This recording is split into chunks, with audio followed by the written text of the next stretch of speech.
Okay, hi guys, welcome to the Lovin Dubai Daily Live, sorry. Hello everyone, welcome to the weekly show. I'm joined by Petra. Hello. And this week we are joined by a very inspirational, motivational speaker, an entrepreneur, an athlete, Marcus Smith. Thank you so much for joining us. This is it. Let's see what happens if I can live up to all of those. So this time last year you were doing Dubai Fitness 30 by 30, 30 Yep. marathons in 30 days. Yep. Correct?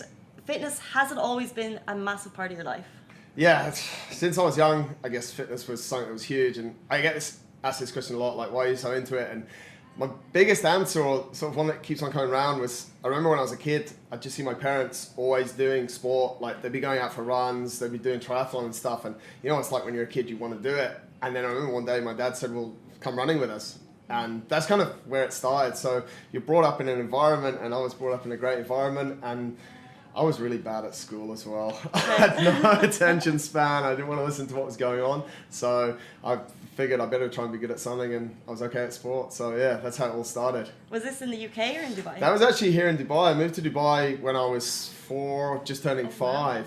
So yeah, where there was not really much, well, it's not like it is now, this beautiful view you guys have got here. It was very different, but you know, and this is the thing, we could still go outside, and I would always find a wall and have a football and just kick it against it, or go running up and down the street and just have fun. And I would cause mayhem inside, so Mum would always say, just go outside. So I was outside a lot playing, and I just played sport the whole time. Okay.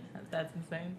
And all that led up to the 30 marathon Yeah, in 30 days. I guess Tell me how did that transition that's happen? kind of an interesting one, and how long have we got? But like, you know, I love sport all the way through school and university, and I played rugby to a high level. And when I stopped playing rugby, 2 weeks after I stopped, one of my friends called me and he said we should run a marathon. And immediately I was like, yeah, this is a great idea. I'd never run a marathon, but I always liked running. And this was in 2009. So going into 2010, I had 4 weeks to prepare for Dubai Marathon in 2010. And I was like, yeah, there's loads of time. Yeah, it was ridiculous. And I was like, yeah, I know a bit about this. We'll do a few longer runs. So we started with the long runs, and we literally ran from Media City to the flagpole, and then the next week from the flagpole back to Media City. And then I ran every frond on the palm for my long run. So that was like 30K. I was like, yeah, I'm ready to do this. And I got on Google, and I'm like, sub 4 hours. I figured out that sub 4 hours was a pretty reasonable marathon time. So I was like, well, I'm going to run it sub 4.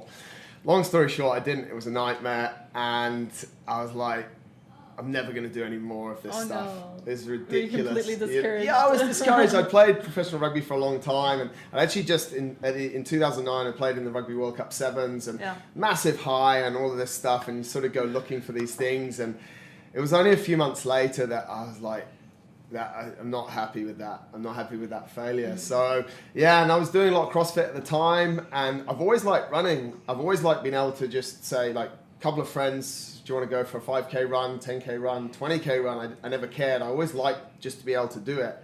And then I sort of looked around ultra running, ran another marathon, and I found, and a few people sent it to me, this thing called Marathon de Sables, which for people that don't know is a 250K race across the Sahara Desert. Probably the most intense thing you could possibly do in your entire life, by the way. No, it's Isn't not it that considered bad. the most challenging it's foot run? marketed the toughest foot race in the world or something like that. And it's quite hard. It's quite across hard. the Sahara. Quite hard. It's quite hard. You carry everything except water. You get given water along the way, but it's rationed, and so you have your backpack for 7 days. You're out there. You sleep outside on gravel. It's quite tough. And I started reading about it. I was like, I've got to do this. Like, I've just got to do this. It just sounded like the most amazing adventure. And yeah, I was a bit sneaky. I pre-registered myself, and I pre-registered one of my friends. And he called me up. He said, have you registered me for this thing? And I was like, no, I haven't done anything. And then a few days later, he sort of got me back, and he registered me for a race, actually, that was in Oman. That was a 300-kilometer non-stop race. Marathon de Sables is quite easy because you just run like 40K every day or 50K, and then on the long day you run about 90K, but you get to stop and you get to sleep. So it's quite straightforward. It's all relative. Yeah, it's all quite relative. But this race in Oman was like a non-stop 300K race, and actually it was my first ultra, and I failed it. at about 160k. I was hallucinating, and I just wasn't good enough. I wasn't strong enough. I wasn't good enough, and that's when I realized that this running really has something, and it sort of ticked the box of fitness and sense of adventure, and I've not really stopped. I've done like 4 or 5 different ultras this year, and and 30 marathons. But we started covering your story last year, but actually I think your story started long before that. You were involved in kind of a life-changing accident, if I'm not wrong. Yeah, I was. And you know, a lot of people say, why did you do 30-30? Was it on your bucket list? And it wasn't. I really don't have any bucket list, but in February of 2018, I was trying to set a world record in ultra cycling. I do things a little bit extreme. So much going on here. I'm so lost. Like we're all over. Sorry guys, just try and get it all in.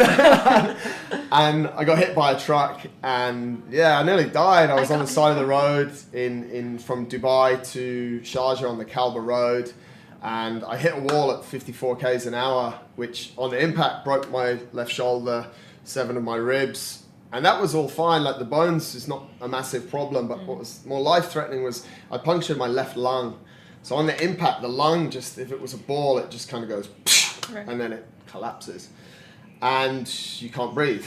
And then you're halfway between Kalba and Dubai, or Sharjah, and each one is about an hour and a half away. I was literally right in the middle. It was like the perfect place not to be. I was with 3 friends, but they were helpless because it was just too far from anywhere. Right. And sorry, where was the truck? The truck stopped, and the truck driver got out. But again, like no one could do anything. There was blood coming out my mouth, and you know, it's like everyone's kind of being winded, and it's like that times 10.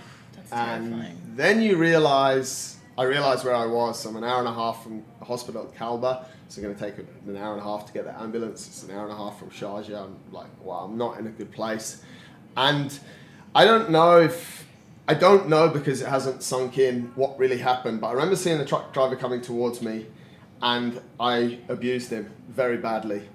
Or I tried really hard because I couldn't breathe. And then I can remember I saw straight through him. And I don't know, if you're a bit into this stuff, was it a ghost? Was it something? I don't know. I've thought about it a lot, and I don't know what to make of it. And I don't want it to sound weird, but I saw through this guy, and I saw the other side of the road. And I just had this real moment of clarity. I wasn't panicking. In my mind, I could breathe again. And it's almost like it was out of body maybe. And I looked at the curb across the road, and I was like, you have literally 2 choices here. One is you just stop. And I was like, no, I'm having the best time of my life. Like, I'm cycling with my mates. I'm going to set this world record. Everything's cool. And so I was like, well, there's actually only one option to really fight. And it was a war for like 2 hours. Got in the first ambulance, tried to turn on the oxygen. It was an ambulance that was under repair. That didn't work. They're moving me around. No one really knew what was wrong. They tried to move my shoulder. My whole scapula's in like 20 different pieces. And I was in intensive care for 3 days. They didn't know if my lung was opening. Intensive care is awful because no one really knows what's going on. And you try and ask a question, but they don't have an answer. And you know they don't have an answer, but we still ask anyway. It's quite weird, isn't it? It's like, and it's all a bit uncertain, and you're loaded up with painkillers, drugged up basically, and you're sort of like this and in a lot of pain. And luckily after 3 days, they said you're stable to go to the main ward. And I hadn't moved from the bed. It stunk. It was disgusting. So I was in the middle of riding. I was 2 hours into this ride. This arm wouldn't move. It literally couldn't move. And I was just like, this is wild. I thought this is just an amazing, I thought it was like an amazing journey, an amazing experience. And then I started thinking, I was like, well, when I got into my ward, I sat in the bed, and there's a picture of me, actually. I've got an oxygen mask on, trying to clear out all this stuff because there's a lot of blood in my lungs as my lung was opening. They actually put a pipe into your lung to try and open it up, and it was all sort of happening. And I was just sat there, and I was like, you know what, if I can't ride my bike, I'm pretty sure I can run. And so it's just, and this is why, and a lot of people don't believe it, but if you go to my Instagram, my crash was on the 10th of February. If you go to my Instagram on the 9th of February, there's a picture of me and a good friend of mine, and I wrote the text on it, influencer style. On the picture, I wrote, everything happens for a reason. Right. And then this crash happens the next day. So I'm there out of intensive care, and I was like, everything happens for a reason. This is cool. This is the way it's meant to be.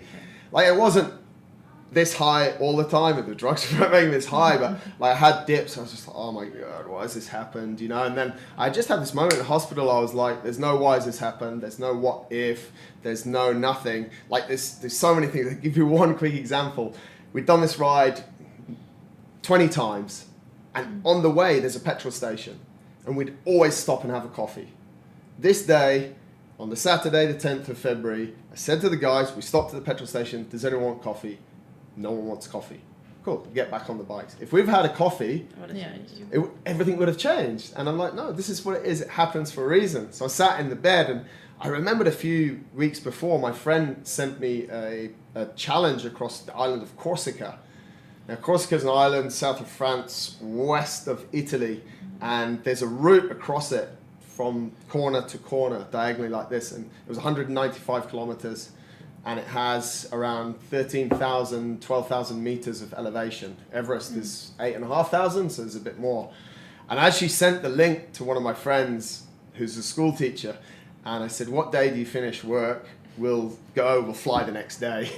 This was February, and the plan was, like I told him, when you finish for summer holidays in June or July, we're going to go. Yeah. It's like, mate, you can't move, you're in the hospital bed, just relax. And I was like, no. So I'm going to do this. I said, I can't ride my bike. I didn't, it was very hard, and it's still quite hard now to ride. And I don't want my wife, when I'm out riding, worrying about me, my mum. I don't want my family to worry about me. So I don't want to go back on the roads. And I was like, we can run. Actually, some of the places we ran in Corsica was way more dangerous. Don't tell them that. I was sending pictures to my mum. I'm like, Mum, you did this to me. There's a sheer cliff down. Oh my Your poor mum. She was terrified. Yeah, she is a bit. I've always put on my Instagram. She watches my story, and I'm like, sorry, Mum.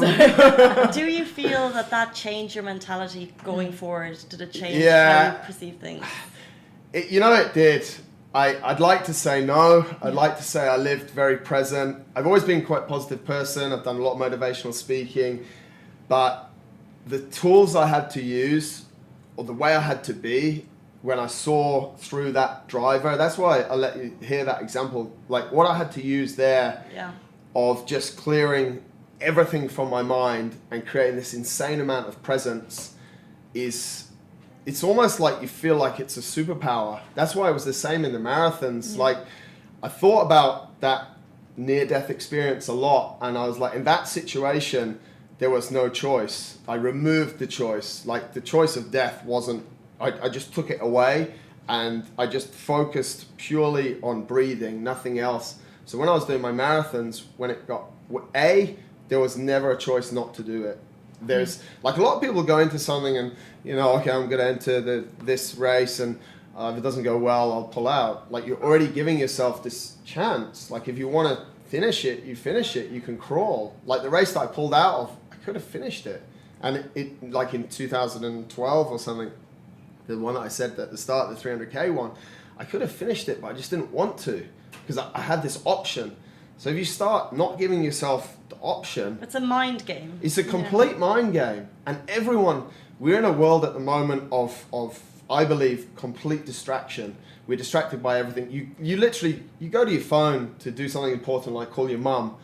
And honestly, and everyone's done it, 15 minutes later, you put the phone down, you haven't called your mum, but you don't know why you picked it up. Absolutely. But you've replied to some rubbish Instagram messages, you've checked an email you don't care about, you've read a WhatsApp that's annoyed you, and now you're not even in the mood to call your mum. So we're in this place of distractions. Everyone says, like, what do you think about when you're running? What do you think?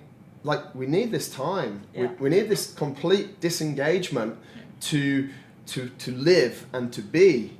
And that was something that's a tool that I think I've got better at, or a behavior that I've got better at through the time in hospital, through the crash, and then through waking up every day and running for 42.2 Ks. Like, and I could do it. Like, I had great support. You guys were amazing. And because of what you guys did, I had like 20 or 30 people running with me every day. Oh, that was so cool.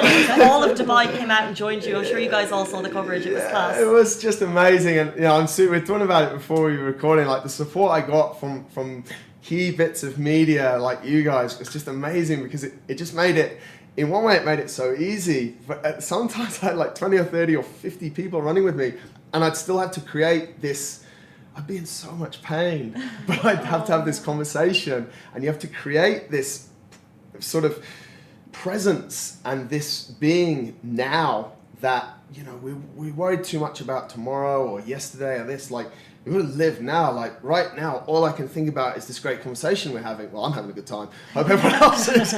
But you've got to put it in, and I think we're not really good at that anymore, and we're just so distracted. So that's a massive skill, a long-winded answer to your question, but that's a massive skill that I've learned just living now. And then stuff like, it's not that bad if you've lost your iPhone. It's pretty okay. Even the other day I was running in the mountains and I'd just finished. I'd run for about 18 hours through the night, and this guy pulls up and he's like, "Guys, I've lost my iPhone." And he wasn't even with us. He said, "I stopped here 10 minutes ago and 100% it fell out." And he's freaking out.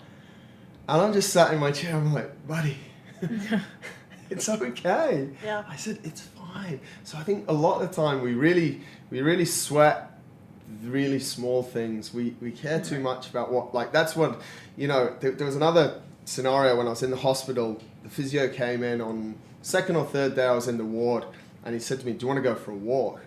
Now, bearing in mind, all my bone, I broke 7 ribs, my shoulder, can't breathe, pipe coming out of my lung, catheter in, because I obviously couldn't get off the bed. And this guy's literally just picked up my bag of urine and my bag of blood.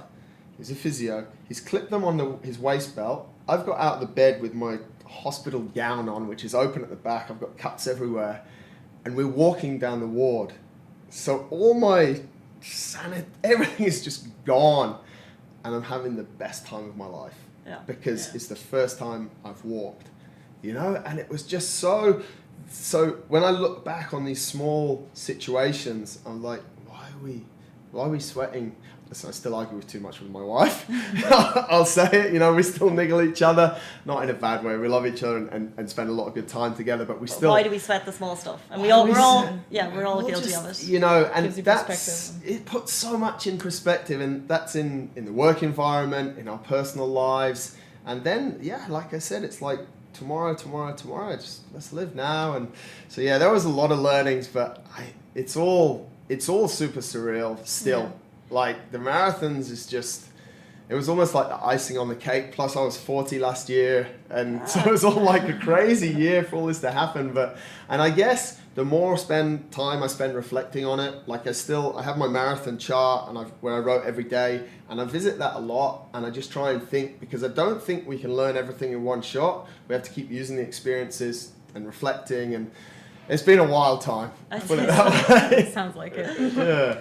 And what about your work life? You mentioned you're an entrepreneur, motivational speaker. Where does your work passion lie? Like, what gets you up every morning? Yeah, it was quite interesting. I did about 10 or 12 years in sort of with Adidas and worked with Nike. And I realized when I was quite young that wasn't going to be forever. I got a lot of satisfaction out of helping people, but I knew I needed a lot of tools to do that. So Adidas was like university for me. Thanks for paying for me to do that. Actually, did they? No, but I just learned everything that I needed to. So then when I was about 30, I set up Inner Fight in 2008.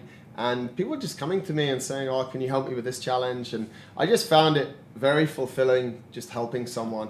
So it's a really well-known gym in Dubai, guys. Yeah. If you're unaware. Yeah. Quite popular. Big Rossi goes there. Yeah, Big Rossi comes sometimes. No, he does a good job.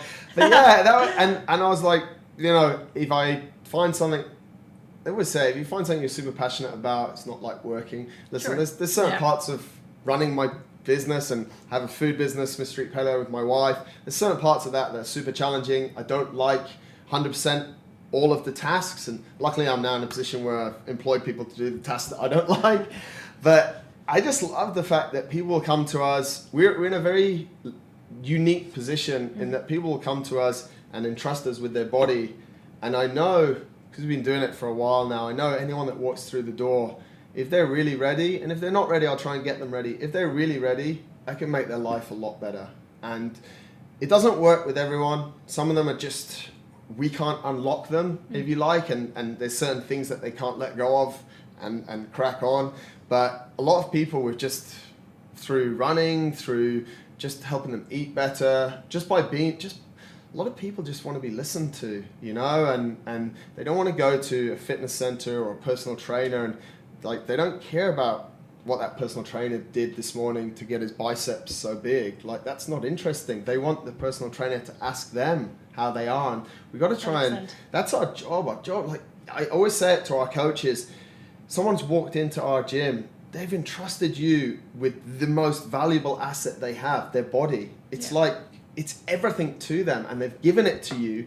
You have to take that on such a serious level, because you've got a unique opportunity to change it, and to make it better, and to let them have an amazing life. And I'm sure you can imagine the sort of stuff that I've seen over the years. You know, we've had all sorts of people come in, and we've had people from 230 kilos to addicts of various different things, to family situations, and it's not always about the sets and the reps that you're doing. It's just about being in this environment. And I just see over time, if it's 3 months, 6 months, some people have been training with us for 9 or 10 years, their life just gets better. And that's like, you can't, it's intangible. It's hard to measure, you know. Not everyone goes really well. We have some disasters, but you know, when you start to see that, it's just amazing. And I wake up every morning, I'm like, I've got another chance to do this today. Nice. And it's really cool. It's hard work. The fitness industry is hard. We're on 24 hours basically.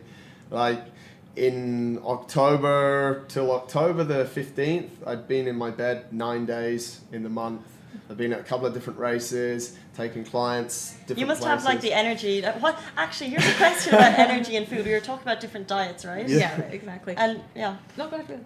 Well, you do Smith Paleo, correct? Yeah. What does that entail exactly? Why paleo above other fitness nutrition plans? It's a very, very good question. And it literally comes out of, it was in about 2004 when I first started doing CrossFit, and there was this link between CrossFit and paleo.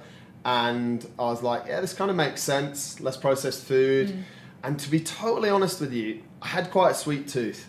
So I could easily do like 2, 3 or 4 Mars bars a day. I was never out of shape, but I was just eating all the sugar, and I knew it was bad. And then I started doing some research about paleo treats. That's where it all started. And I was like, wow, I can make this stuff, and it's dates and nuts and cacao, and it tastes really good. Yeah. And I can just eat as much of it as I want, which is not the case. But that's when I started looking into it. And then my wife Holly was flying for Emirates, and she did about 13 years with Emirates. And in about 2005 or 2006, she used to come home, and her ankles were really swollen. And she'd say to me, can you massage them? And I'm not really good at that stuff anyway, but I was like, yeah, okay, I'll try, blah, blah, trying to be the good husband. And they were literally sore to touch. And I was like, this is weird. Like, there's something going on with the flying. Did some more research, and basically we both moved to a paleo diet. Her inflammation went down. I felt great. My energy felt awesome. I wasn't having 4 or 5 Mars bars a day, and it was fueling my fitness performance as well.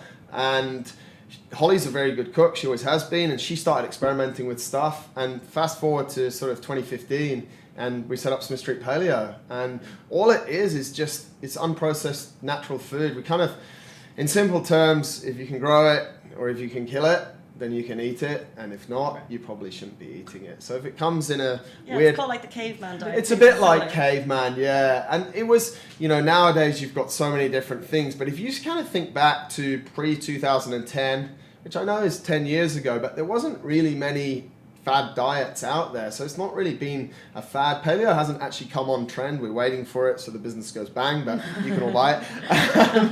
But it's kind of just it's a really simple way of eating, and I use it. Listen, and I've told this story publicly. On the 6th day of my marathons, I was driving home from the gym, 4 o'clock in the afternoon, and I had the urge to eat a croissant. and I went to Spinneys and I bought 3 croissants and I sat in my car and I ate them. I'm not sure if I'm allowed to say this, like a fat kid would. And they were absolutely brilliant. So it's not 100% of the time. Okay, Sometimes, the time. especially in some of my more extreme challenges, there is nothing quite as good as a Snickers bar when you're completely dead. Sure. But So it's not as strict as it's people not. make it out. I mean, that isn't paleo, but I guess, if you follow something 90% of the time, then, you're doing pretty good. But the more that you eat paleo, because I found that actually fits quite well. I don't really crave, like, I would hate to work in an office where they bring in birthday cakes because they're full of sugar and they taste gross. You cannot come to the Lovin Show office. Yeah, don't want to say anything bad about you guys, but yeah. It's a constant thing you can't. Yeah, exactly. But it's quite funny because Holly started making cakes for the staff at the gym, but they didn't like them, so that apparently they've gone back to sugar cakes, but they only have them when I'm not there, apparently. So yeah, that's kind of how we eat, and gives me loads of energy, and I feel good the whole time. So it's really about finding something that suits you and sticking to yeah, it. that's it. You've got a lot of people, and is it vegan? Is it keto? Is it whatever Netflix put up? Like, I don't know. Just figure out something. Just test something in the right way. Figure out. I'm not saying. I say it to a lot of people that come to see me. If you can eat pizza and drink beer and hit all your goals, I can't argue with you. I've just found a way that works really well for me. It's worked for a lot of people, and basically about 90% of the people that we put onto paleo, they have a good time with it.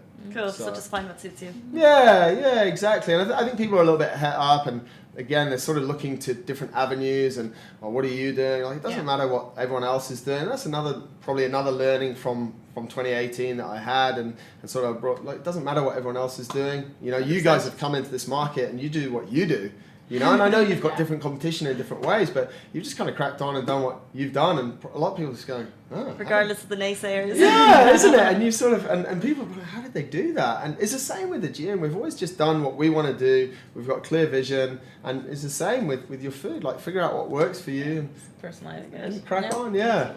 Okay, to finish up, we just have a good question that we were talking about earlier. We've never asked this before, but it's something that's really interesting. Yeah. Do you want to? Yes. So, if you could have a dinner party with 3 people that you look up to the most, dead or alive, is what we decided. Yeah. Who would these 3 people be? It's difficult. And why? And Who why? and why, yeah. And why? So I normally get businessman, sports person, and to be honest, if it was my last dinner, I'd have dinner with my parents, my sister, and my wife. Like, I don't care about anyone else. If I had to, so we'll take them out. So they're number 1. We'll take them out the way. This is like a grand dinner party. Yeah. Maybe there's 2 tables.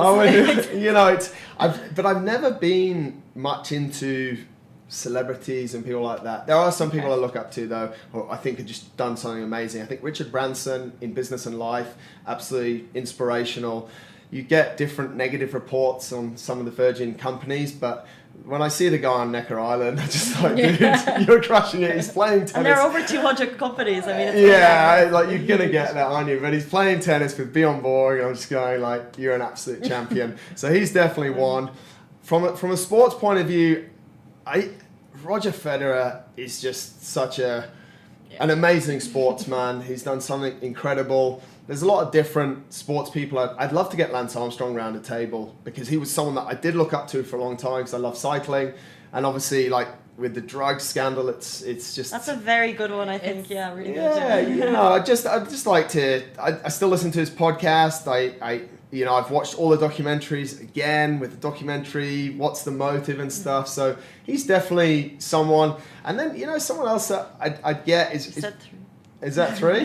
Lance Armstrong, the sportsman Lance Armstrong or Federer. Yeah. I'd quite like to get some form of politician. I'm not really into politics, but, I think when I was growing up, like John Major, as he was, Prime Minister, something like that, just super interesting people. I always like to think as well, like, those people that were in those positions when I was a kid, I wonder what they're doing now, like when they're 70 odd and 80, so to get them around the table. Yeah, it could be quite cool. But I also think that a lot of the time we're trying to look up a lot to people, but there's and I answered this in an interview the other day, like, some security guards in some of these high rises could be the most inspirational person you meet that day. And they could inspire you because they smile and they say hello. And I think that's quite incredible. And a lot of us just walk straight past them. And you're going to walk into the elevator in this building and no one's going to say good morning, no one's going to smile. So a lot of the time, I think we're just trying to set the bar too high on who we're looking at. Like, imagine if you invited the guy downstairs for dinner. Now, can we have him as well? Is that 5? I don't know. But I think there's, I think that's a really good thought. We really have to sort of start just looking a little bit more simple. Like, everyone has a story.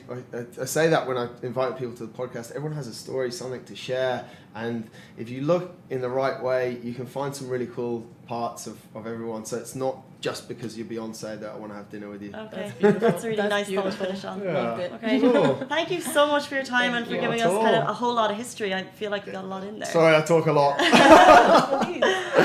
No, but like we got a good insight. So thank you so Yeah. much, and we look forward to following your journey as it continues. Yes. Thank you very much. Okay, guys, we are back same time, same place next week. See you soon.